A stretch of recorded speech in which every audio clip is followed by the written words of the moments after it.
I have a pretty decent class, it looks like. I follow the teacher into the classroom and look around, particularly so I won't have to meet the curious gazes of new classmates. It's pretty spacious. The ceiling is unusually high, and there's lots of space left over, around, and in between the desks. An entire wall taken up by blackboards, and the high, old-fashioned windows only make it seem larger. The student desks are standard wooden desks with a shelf underneath for books, and wooden chairs and metal frames, simple and efficient. I stop walking in front of the classroom and face the other students. They all look normal like students at their school, but then why would they be here? They're probably like me and have something wrong with them, but it's only just immediate obvious. Then I notice that one of the girls seems to be missing the thumb of her right hand. It's a little jarring. Despite the natural tendency to listen when someone's talking to you, I tune out the teacher's speech halfway through and he introduces me to the class. I notice a flash of dark hair and I see that someone is looking at me. A girl with really long, straight hair and a pretty eye-catching. As she seems to be looking back at her, she covers her face with her hands as if she's trying to be invisible. There's one boy with a cane leaning against the lockers near the rear of the classroom. It's weird seeing someone so young with a cane. Another girl seems to be making weird hand motions. Sign language? She peers at me over the rim of her glasses, then goes back to whatever she's doing. She's kind of cute. So is the cheery-looking girl with the pink hair sitting next to her. She's really hard to miss. I don't know what I didn't notice the moment I walked in. Please welcome your newest classmate! He claps his hands, so does everyone else, except for the girl in the front row who has only one hand. I cringe a little, but hide it by bowing instead, and thanks for the applause I did not deserve. A collective silence tells me that I should open my mouth now. So, I'm Hisanakiai. And after that, my hobbies are reading and soccer. I hope to get along with everyone even though I'm a new student. And after that, I'm being so boring. This is exactly like every self-introduction ever. I should say something more exciting. I end up saying nothing, the teacher picks up from there. Everyone seems to be satisfied with what little I said, though. A few girls are whispering each other, throwing glances at me. It could have gone worse. I listen to teacher as he drones about getting along and letting my gaze sweep around the classroom. Everyone seems to be listening to him intently, and when he's done, they clap their hands again, which feels like a weird thing to do. The girl on the first row claps this round with her one hand against the wrist and the end of the bandaged stump. It makes you feel a little bad. We're going to do some group work today, so that'll give you a chance to talk with everyone. Is that okay with you? Yeah, that's fine with me. That's good. You can work with, oh my gosh, Haka Michi. She's class representative. She can explain anything you might want to know. And who else would be able to do that better, right? How could I know? The teacher passes the day's assignments and announces that we'll be working in groups of 3. It hits me that I don't know who Hakamichi is. Slow. The teacher seems to catch my helpless expression. Oh, right! Hakamichi's right here. Shizuna Hakamichi.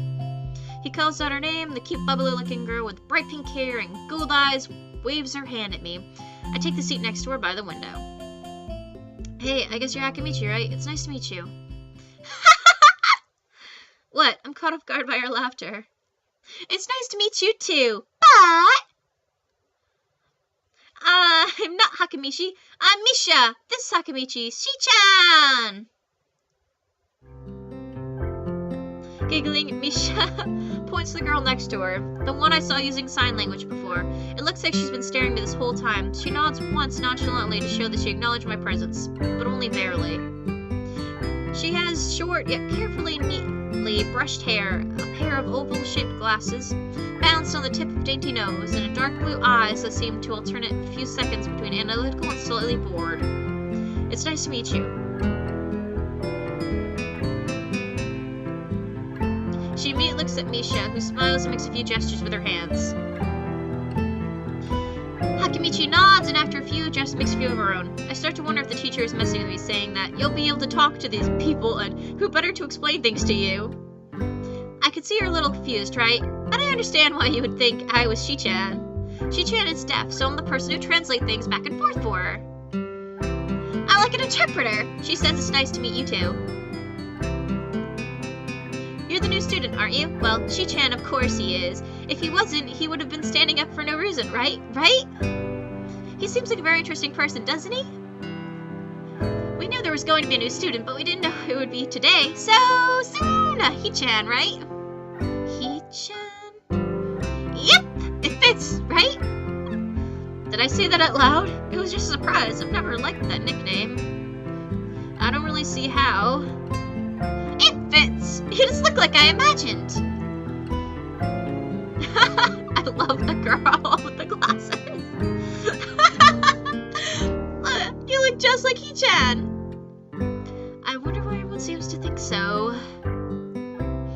Hakamichi taps her fingers to the desk to get Misha's attention. They gesture back and forth to each other excitedly, their hands a blur. Misha seems a little overwhelmed. Sorry about that. Shi-chan wants you to know that she's the class rep, so if there's anything you need to know, you can feel free to ask her. Do you like the school so far? We could show you around a little if you haven't had time to walk around and familiarize yourself with it. Misha stumbles with the hard word a bit, making it stick in her otherwise fluid translation. Thanks, that'd be pretty helpful. Yeah, I'm kind of straying clear to class today. That's no good! You should always try to learn as much as you can about where you're going before you go there. Not just with school either. Always! Even just a trip to the convenience store. Really, Shi-chan? Learn about where you're going. I guess I didn't bother to do that, or just didn't care enough to do so. I didn't look forward to this, even if I committed myself to go along with it half-assedly. But anyway, I don't say anything, and Misha signs something that ends in a shrug. What was that? It seems like it was about me. I feel like something over my seat. Both of them are smiling, but that shrug hit me unexpectedly deep. You look down. Are you okay? Don't get taken the wrong way, please. I hate it when people are afraid to ask questions. That's how people learn things, by asking. Asking for help is perfectly normal, as much as needing help. Stop looking like you just failed a test. Alright. Ah, and another thing, you don't have to call Shi-chan something so formal like Hakamichi or class rep all the time. Just call her Shi-chan! Okay, maybe that's too casual. Maybe Shizune would be more appropriate. Yep, Shizune is fine. Okay, that would be a lot easier for me. And me too. I feel a lot more at ease. Both of them seem so friendly, so I feel like an idiot for being so apprehensive earlier. Especially about Shizune, who I assumed would be all business. Well, she still seems like that, just less so, I guess. Huh? Oh, right, we haven't even touched the assignment! We should start work now, or Shi-chan will get mad. The assignment is also kind of long, so we should start now if we want to finish it before the end of class. That too. She declares the two of us impatiently. I don't need no sign language to understand that. Okay, I get the message. She seems pleased with that. After class, we can go walk around the grounds together. It's a nice day today, okay? I really like pink-haired. The assignment is actually very challenging to get through, combining aspects of being both difficult and not necessarily long. Still, we finish it with a few minutes earlier than anyone else in the class, despite our late start. Shizune and Misha are really capable. They're quite different, though. The class rep is as calm and professional as she looks, and while Misha's a lot more playful and girlish, not to mention a little more easily distracted. To be honest, the two of them did most of the work. I feel guilty about that. The clock tower bell rings, signaling the end of period. Time for lunch. Without knowing what else to do, I follow Misha, who is beckoning me into the hallway down the stairs. We descend even below the lobby where I met Muto, down to the bottom floor.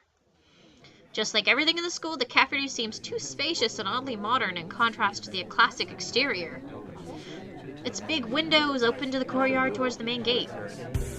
It's the cafeteria! Really? Her enthusiastic statement of the obvious makes people around stare, but Misha doesn't seem to care whatsoever, so we proceed to the line. I would do the exact same thing, Misha. You're a lot like me, and it's sad. Except I'm not that bad. When I'm hyper, oh yeah, I get bad. There's a rather long list of menu options, which seemed great until I realized that many of them are here to accommodate students who need special diets. How nice! It almost feels like I'm back in a hospital, eating portions measured to scientific precision to meet the needs of the patients. I pick something at random and follow Shizune to a table, sitting opposite of her. As I nibble indifferently at the food I'd rather not eat, Misha pokes me in the side to get my attention and points to Shizune. I don't understand signs, so the point escapes me. Maybe looking at a person who talks to you is proper and polite? Do you want to know something? What? About anything! We're your guides, so you should ask questions if there is something! I wonder... think I got everything I need to know. Ask about her deafness. Ask about the library. Oh yeah, is there a library in the school? Lately I've gotten to reading a lot, so I'd like to check it out. Misha gives a kind of frown that makes it clear she doesn't consider reading a healthy hobby, but picks up her smile again. There is! It's on the second floor. We can show it to you sometime. Thanks. I return to my food while the girls talk between themselves. Misha and Shizune sign back and forth very animatedly, throwing sideways glances at me, but Misha refrains from translating. Maybe they're talking about secret girl stuff or something. I quickly notice the conversation is not sign enough to fill the silence. We arrive in the classroom early, but we're not the first. The dark-haired girl I noticed before is slumped on her desk in the last row. She jumps a little when Misha crashes in the room with the elegance of a rhino. She shrinks deeper into her seat. I can feel her tension all the way from here, as if she were slowly turning into stone just from her presence.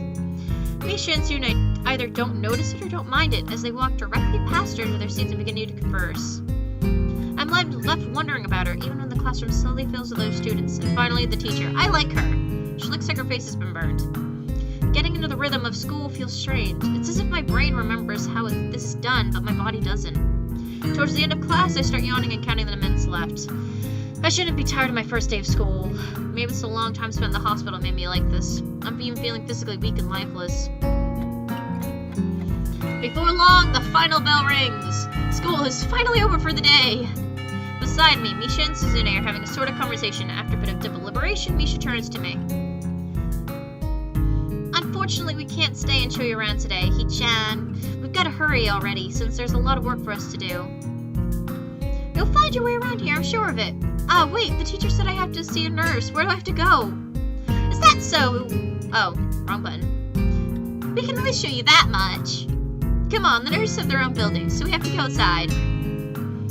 We join the flow of students making their way down the stairwell and outside, with the girls pointing out senior classrooms in the same hall as ours. When we get outside, the girls make their way to the smaller building right next to the school.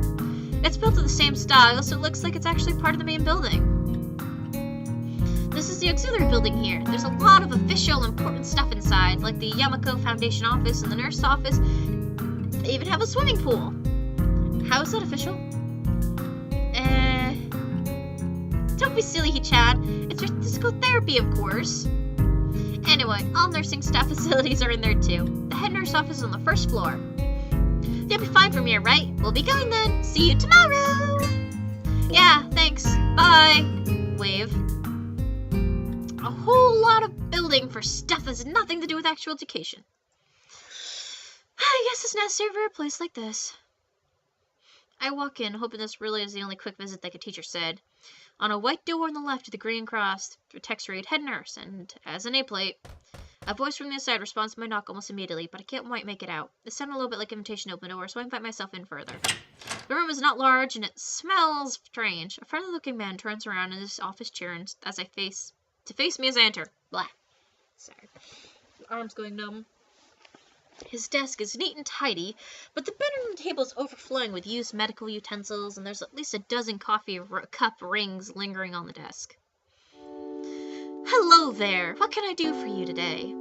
He's young-looking and sort of rugged, but the dimples in his cheek wash that impression away when he smiles. Are you the nurse? He smiles like a person who has heard this very same question hundreds of times. Why, yes, I am. It says so on the door, no?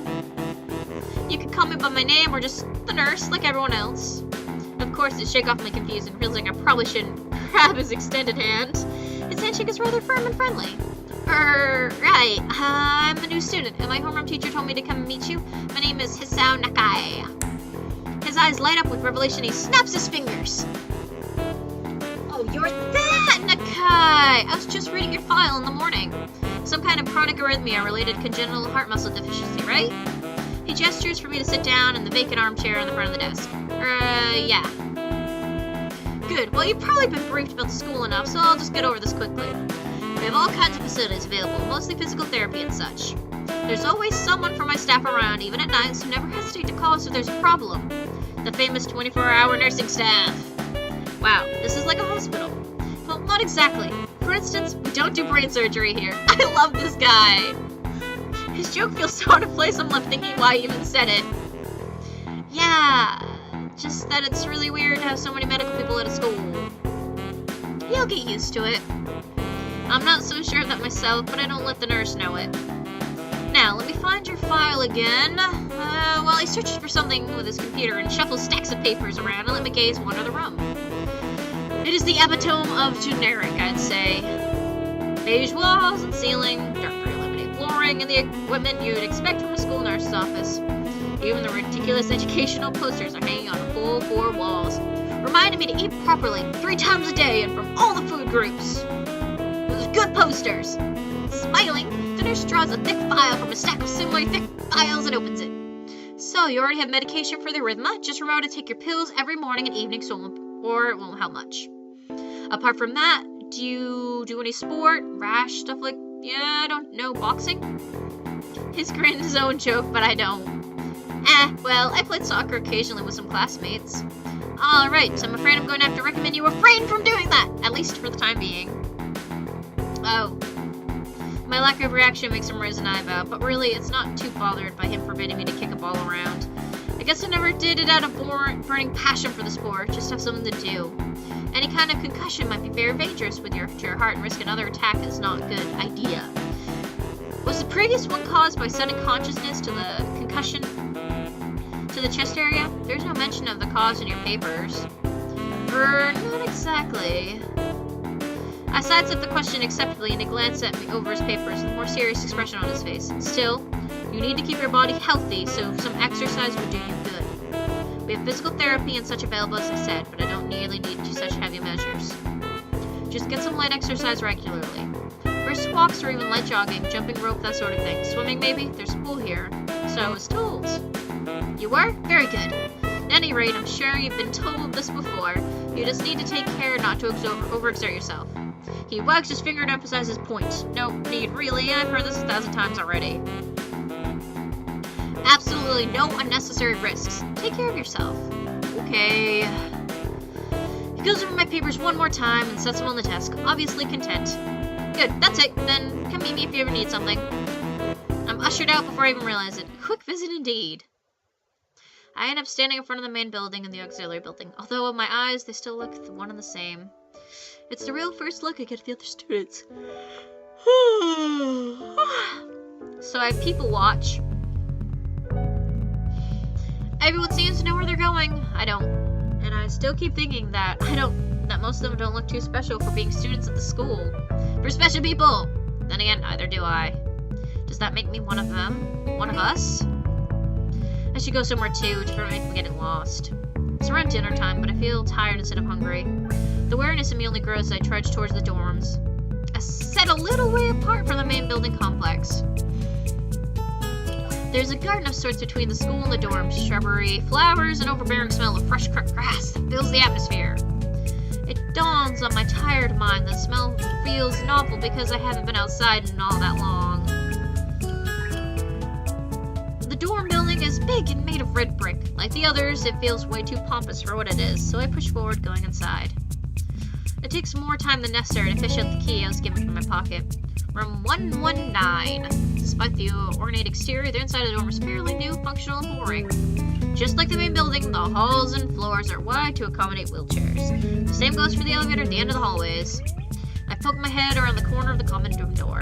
Inside, a few students are watching the television. One nods and gives a quick hello before turning back to the TV. She seems the only girls around here are sociable. I suppose it's perfectly fine with me. I climb the stairs to the upper floor. Here, small corridors branch off from the main building. Sorry, I'm catching a cold, so I keep having the sniffles. Each of these minor halls seems to have a toilet and a shower, as well as 4 rooms. About halfway down the hall, I spy room 119. The nameplates on the room adjacent to mine are blank. I guess there are just 2 of us here. Light shines from below the door of room 117, so I knock lightly. Hello, is anyone home? From inside I hear a few moments, and then clicking away in the locks and thoughts these doors had. After a moment, the door squeaks open. A bespectacled boy is standing in the doorway. He's looking at me very intently through his extremely thick glasses. Who is it? Blind? No, at least not completely. Why would I have glasses anyway? He leans closer to me until our noses are almost touching. His breath stinks of garlic. Kasanakai, I'm moving in the room next door. I thought I should introduce His face suddenly brightens with realization. He stands upright, thrusting his hand out in smiling greeting, almost straight to my diaphragm. Oh, sup, dude? Name is Kenji. Hi. I take Kenji's sweaty hand and shake it. It's a little rattled by the sudden change of attitude and vehement welcoming. There are some suspicious-looking people going in and out of your room earlier. It was probably my parents. Your parents? You sure? Because they could have been some other people, too. You can't judge a book by its cover. His out-of-place proverb is left hanging between us awkwardly as I try to think of some way to respond. I'd say the chances are high enough. He shudders and makes some exaggerated hand gestures. You're a brave man, Isao. Me, I don't think I could trust the chances. The only one I trust is myself. Does that mean I shouldn't get to know you either? He thinks about this for a while. A wise decision. Damn, you're smarter than you look. Probably. What do you look like? I hope not smart. He squints his eyes and leans closer, but I lean backwards to dodge it. Never mind, it doesn't matter. With that, he turns, fumbles around for a moment in search of his door handle, and shuts the door behind him. I slide to clean the lock of the door marked 119. Bleak beige walls, white linen, desk made of some type of light wood, ugly curtains. It's no one's room, impersonal, like my hospital room was. My bags are sitting at the foot of my bed, looking a lot emptier than they did this morning. The closet's sitting open, stocked with my clothes. Oh, so it seems there are a number of school uniforms hanging there as well. A note is pinned to the sleeve of one of the shirts. Hi, Hee-chan. We've unpacked your things and made your bed. They said that if these don't fit, then you should go to the office tomorrow. If you have any problems, you can always call us. Love, Mom and Dad. Well, at least I don't have to worry about unpacking. I kind of hope I would have, then there would be something to do. It's still too early. I put the note down on the desktop and lie down on the bed, feeling drained. Lying there makes me want to read something, but I have nothing with me. I wonder if the hospital conditioned me for wanting to read whenever I have nothing to do. The restless urge just keeps growing until I have to stand up. Maybe it's stress or something. I was pretty nervous about it before, and the entire day too. I still am, I think. Damn, I have to distract myself somehow, so I won't be this unnatural all the time. Tomorrow I'll go borrow some books from the library. Yeah, I'll do that. But for now... The bottles of medication neatly arranged on my table catch my eye. I pick up one and shake it out to hear the contents rattle inside, then read the glued-on pharmacy label. Isao Nakai. 2 tablets daily to stay alive. It doesn't really say that, but it could just as well. I kinda twisted having your life depend on chemicals like this. I resent it a little, but what choice do I have? I don't like taking medication either, so I do not blame you. At all. With a sigh, I begin my new daily ritual of taking the right number of pills from each bottle, being careful to check the correct dosage. I lie down again, feeling hollow and uncertain, and after that I keep staring at the blank and familiar ceiling for a long time. This is a really long opening. It doesn't start looking any more familiar, not even after darkness falls and long shadow draws across my room like fingers. The sheets feel slightly more comfortable, warm and nest-like, against the chill that passes from room temperature here. Soon the light shade of darkness that a ceiling looks like, and every ceiling does at night, and it becomes the only thing I recognize anymore. The night beckons me to sleep, and I feel the coldness of unfamiliarity and fear creeping up my spine once again. I keep drifting further from the world I knew.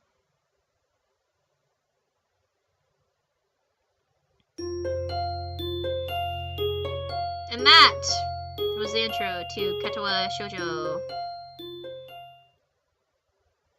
And I think it is also a good place to stop. I mean, we did the intro. It's a feel for the game.